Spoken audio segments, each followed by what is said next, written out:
Welcome back. Today we're going to take and continue on with our perpetual calendar. Now we already watched the video and started our month blocks that are here on the top, how to cut them at the miter saw and drill them at the drill press. Today we're going to take a look at our T-bars and L-bars. Those are these pieces here that separate our number blocks that are in our calendar. And you can see that there are some that are shaped like a T and there are some that are shaped like an L. We need to make these on the router table. We're going to be creating 2 that look like an L and 5 that look like a capital letter T.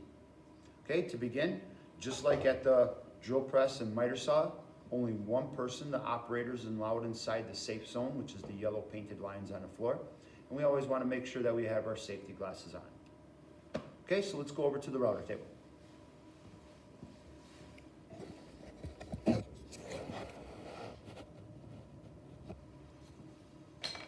Here at the router table, we have a push block that's here that we're going to use because these boards are pretty small and we don't want our fingers by the router bit. To begin with, we're going to take our board and we're going to put it inside our push block, hold everything together with your right hand and put it up against the fence and onto the table. 2 hands go on top and your thumbs are in the back of the push block, and we're going to go across the router bit from right to left. Okay? Let's turn it on.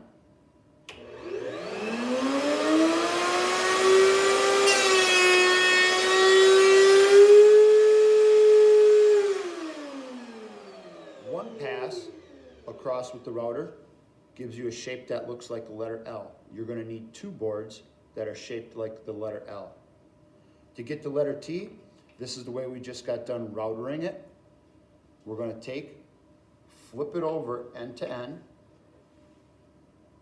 and that's going to make our T-bar. You can see that we still have our groove from the L on the bottom. Once again, hold everything together with your right hand, put it onto the table, and push it up against the fence. I don't want you holding with your left hand because then our hand is too close to the router bit. We want to keep our hands as far away from that cutting edge as possible. So hold everything with your right hand, put it on the table, push it up against the fence. Let's turn our router on again to make our T-bar.